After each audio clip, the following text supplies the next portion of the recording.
Hija festa li ilha tkun iċċelebrata fil-lokalità tar-Rabat Malta għal aktar minn 500 sena.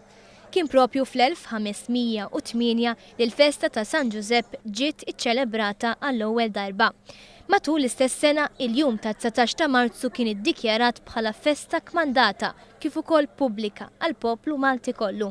Fi Knisja armata b'damask mill-ifjen li nef tal-ħġieġ u tiżjin prezzjuż ieħor saret il-quddiesa tradizzjonali tal-festa li fost oħrajn għalija attenda il-Prim Ministru Joseph Muscat flimkien ma' Martu Michel. Quddiesa ċelebrata mill-Monsinjur Profs Vincent Borch. Waqt il-paneġirku il-Patri Karmelitan Xarlo Camilleri iddeskriva lil San Ġużepp bħala raġel għaref, ġust, prudenti u li tista' toqgħod fuqu. Ħeġġeġ lil dawk preżenti biex permezz tal-umiltà bħal San Ġużepp iservu bħala spalla għal min jeħtieġ il-protezzjoni jew l-appoġġ.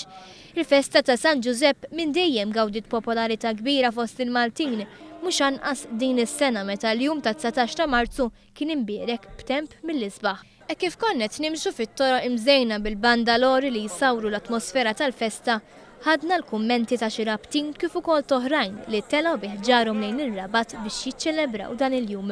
Festa fi żmien tajjeb, m'hawnx festi oħrajn, tranquilla, mingħajr inkwiet, mingħajr piki, kollu ħadd jagħmlu pjaċir, turisti, minn kollox. L-atmosfera li jkun hawn, kuriżità.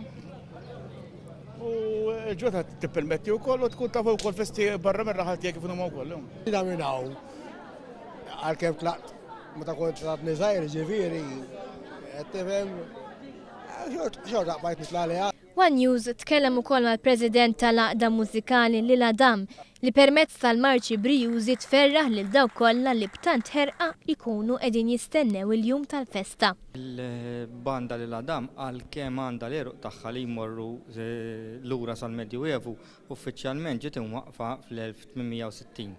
Għal kull sena dejjem tagħti s-servizzi tagħha fil-Festa ta' San Ġużepp.